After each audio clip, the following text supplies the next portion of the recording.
They laughed when he applied. Not loudly, not in a way that was technically documentable, but in the specific way that certain rooms laugh when someone enters them who wasn't expected and isn't wanted.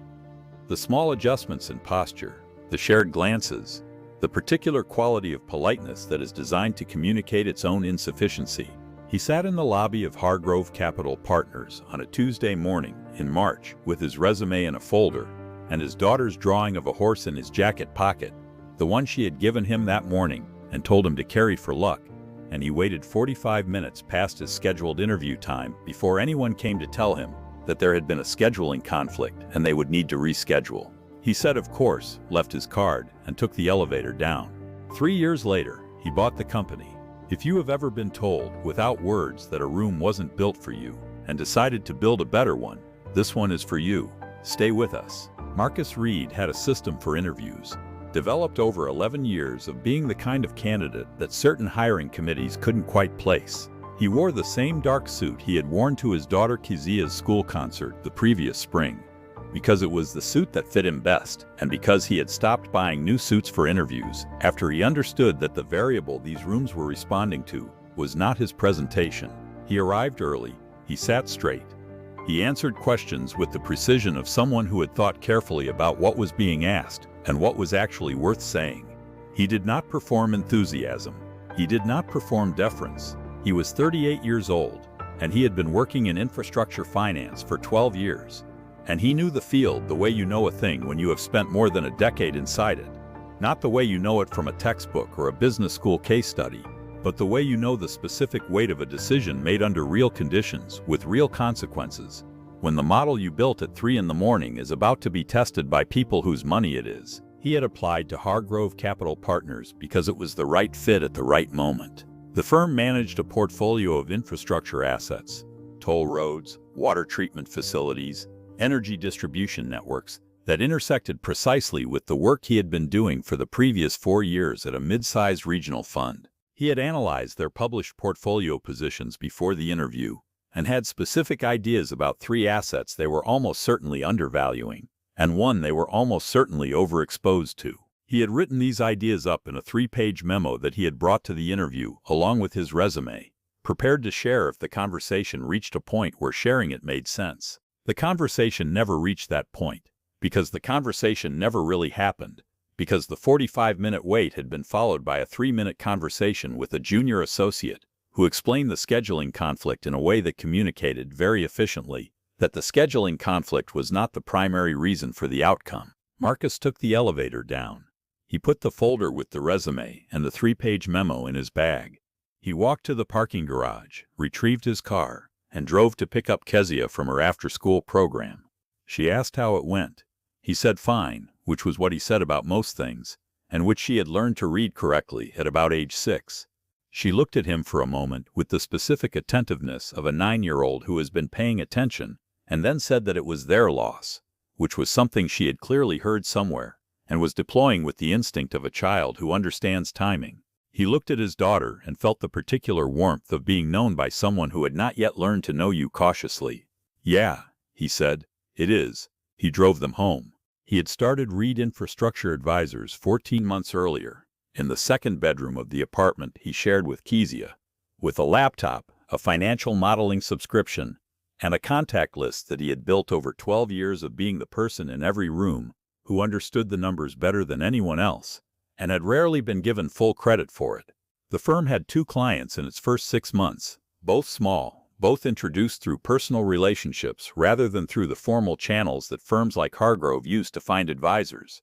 He charged less than the market rate because he had to, and he delivered more than the market rate expected because he was constitutionally incapable of doing otherwise. And by the end of the first year, he had 4 clients and a waiting list, and a reputation in a specific corner of infrastructure finance that was built entirely on the quality of the work rather than on the architecture of the firm's branding or the address of its office. Kezia was 11 by then and had strong opinions about most things, including the office, which she referred to as the 2nd bedroom because that was what it was, and she considered it important to be accurate. She had started keeping a notebook in which she recorded things she found worth noting, a habit she had developed independently and which Marcus found both entirely sensible and slightly unnerving in the way that encountering your own tendencies in a small person can be unnerving. She noted the names of his clients, which she spelled phonetically, until she learned them correctly. She noted the times he worked late. She noted when he came home looking the way he looked after certain meetings, which was a look she described in her notebook as the quiet one, and which she had correctly identified as the look of someone who had been reminded of something they already knew and would rather not have been reminded of.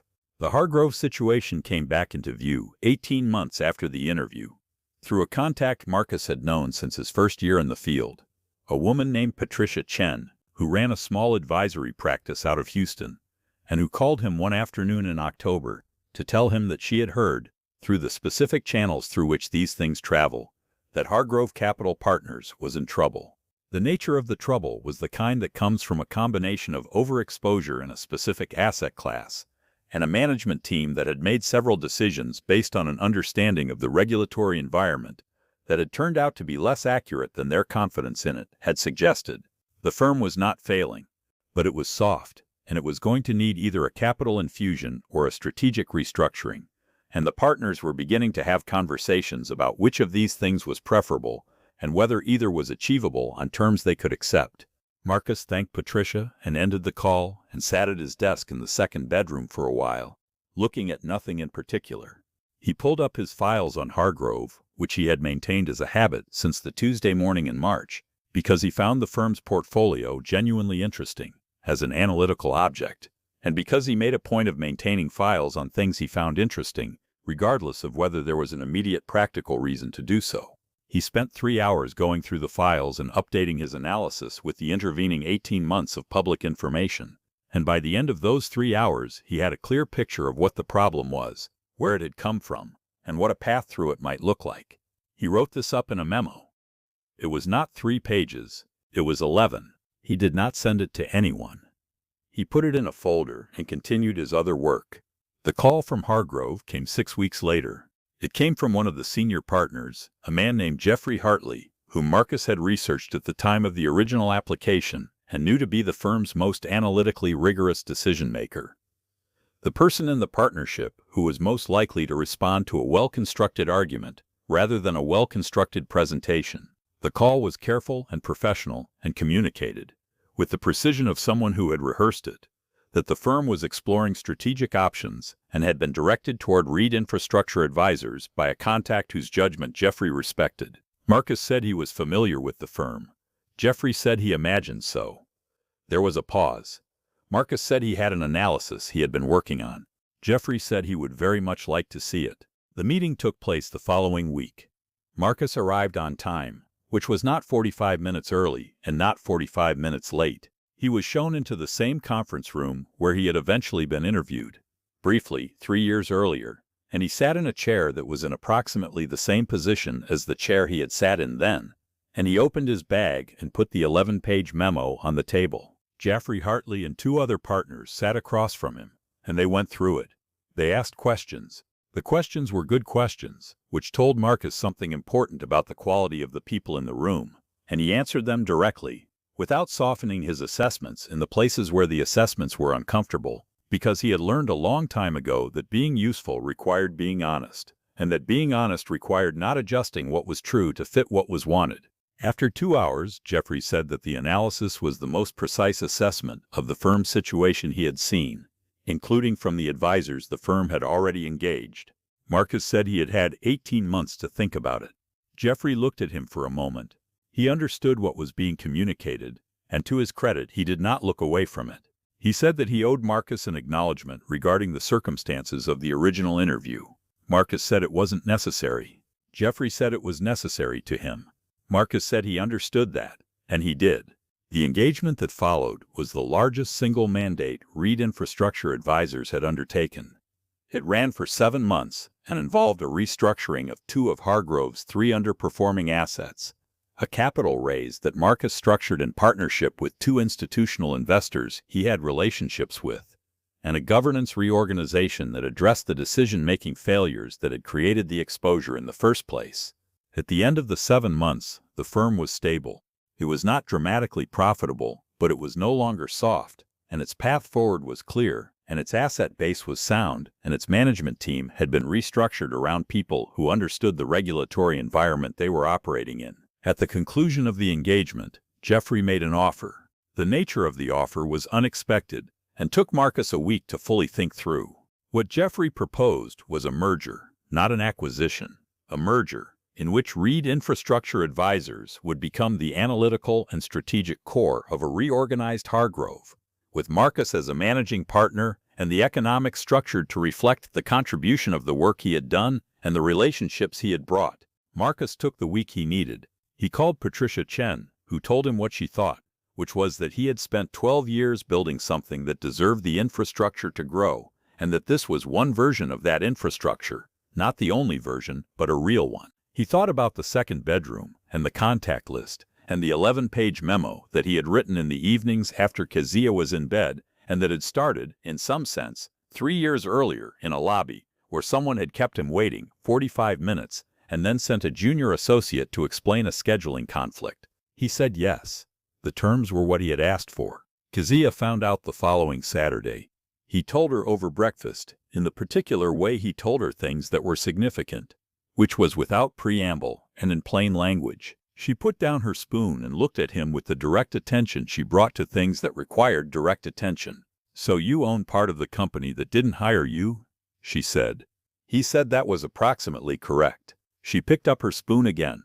"Good," she said, and went back to her cereal, which was the response of a person who had considered the matter fully and found it satisfactory. He looked at his daughter eating cereal in their kitchen on a Saturday morning and thought about the horse drawing in his jacket pocket, the one she had given him 3 years ago and told him to carry for luck. He had carried it for 3 weeks before it had become too worn to be carried further, and then he had put it in a box where he kept the things that mattered. He thought about what it meant to build something in the second bedroom of an apartment, with a contact list and a financial modeling subscription. Starting from the moment when a room made clear that it was not built for you, he thought about Kezia's notebook and the entry she would probably make today, in her careful handwriting, accurate and without sentimentality. He thought about what he would write if he kept a notebook, which he didn't, but if he did, he thought it would be something like, "The work was the same work before and after. The difference was who got to decide what it was worth." He thought about the 11-page memo, and the chair in the conference room, and Jeffrey Hartley saying it wasn't necessary, and him saying he understood, which he did. He poured himself a second cup of coffee. He sat at the table with his daughter. Outside the city was doing what cities do, continuous and indifferent, full of people making decisions about whose work was worth what, and in what rooms. And some of those decisions were correct, and some of them were not. And the ones that were not had a way of becoming, over time, someone else's opportunity. He drank his coffee. He had things to do. The most dangerous thing you can do to someone who knows what they are worth is tell them, without words, that you disagree. It doesn't stop them. It focuses them. It gives the work a specific weight that it might not otherwise have carried. And that weight, applied over time and with discipline, has a tendency to arrive somewhere. Not always, not guaranteed, but often enough that the people doing the telling should think more carefully about what they are setting in motion. What the official account of Marcus Reed's career, the version that appeared in 2 trade publication profiles in the years following the Hargrove merger, never fully captured was the texture of the middle period, the 14 months between the interview and the moment Patricia Chen called with information about the firm's situation. Those 14 months were not dramatic. They did not contain the kind of reversals and confrontations that make for compelling narrative. They contained, instead, the particular quality of work that happens when a person has decided something and is executing the decision without requiring external validation that the decision was correct. Marcus billed hours and wrote memos and built models and met with clients in conference rooms in buildings that were not the second bedroom, and answered emails at 11 at night after Kezia was asleep and made breakfast at 7 in the morning, before she was awake, and drove her to school and picked her up from the after-school program, and helped with homework on Tuesday and Thursday evenings, and was present on the weekends in the way that he had organized his life to be present on the weekends, which was completely. He did not talk about Hargrove. He did not talk about the Tuesday morning in March, or the 45-minute wait, or the junior associate and the scheduling conflict. He filed it in the same location where he filed all information that was accurate and not useful for daily operation, which was somewhere he could access when it became relevant and otherwise did not take up space. Kezia was aware, in the way she was aware of most things, that something had happened that morning in March, and that her father had filed it somewhere and was not discussing it. She did not ask. She had learned, through the patient accumulation of evidence over 9 years, that the things her father filed were not filed because they didn't matter, but because they were being processed in a way that required time rather than conversation, and that when the processing was complete, there would sometimes be something worth knowing, and sometimes there would simply be the fact that it had been processed and he had moved on. She trusted this. She had found it to be reliable. There was a Tuesday evening in November of that year, when the light was going dark at 5 in the afternoon and the apartment was warm, and Kezia was doing homework at the kitchen table, and Marcus was working in the second bedroom, when she came to the door and stood in the doorway and asked him something she had been thinking about for a while. She asked him how he knew when something was worth continuing. He looked up from his screen. He thought about the question for the length of time it deserved. He said that for him it came down to whether the work itself was sound, separate from what was happening around it, whether the thing he was building was actually what he believed it to be, or whether he was continuing because of something else, stubbornness or ego, or the sunk cost of what had already been invested. He said that if the work was sound, the surrounding circumstances were information rather than instruction. Kezia looked at him for a moment. She said that made sense. She went back to her homework. He went back to his screen. Outside the dark came in, and the city lit up, and the apartment was quiet in the way it was quiet on Tuesday evenings when both of them were working. He thought about that conversation sometimes. In the years that followed, when the firm was larger and the clients were larger and the second bedroom was a proper office, in a building with an address that communicated something about the kind of firm it was, he thought about whether the work had always been sound, which was the question he held himself to, rather than the easier questions about whether the outcomes had been favorable. On balance, he believed it had been. There were models he had built that he would build differently now, analyses he would sharpen, assumptions he would test more carefully. But the work had been honest, and the conclusions had been reached in good faith, and the decisions he had been made with the information available, and the best judgment he could apply to it, which was all that could be asked of any decision. He was comfortable with the record. He intended to remain so. Jaffrey Hartley retired 4 years after the merger, at 67, in good health and with the particular satisfaction of someone who has spent a long career making decisions and is reasonably at peace with the aggregate of them. At his retirement dinner, attended by current and former colleagues in a private room at a restaurant that was the kind of place where the lighting was good and the portions were correct, he said something in his remarks that Marcus had not expected, and that he remembered afterward with the specific texture of things that arrive without warning and settle somewhere permanent. Jaffrey said that the best decision he had made in the final decade of his career was recognizing, eventually, the quality of work that had been present in a room he had not given adequate attention to. He did not name anyone. He did not need to.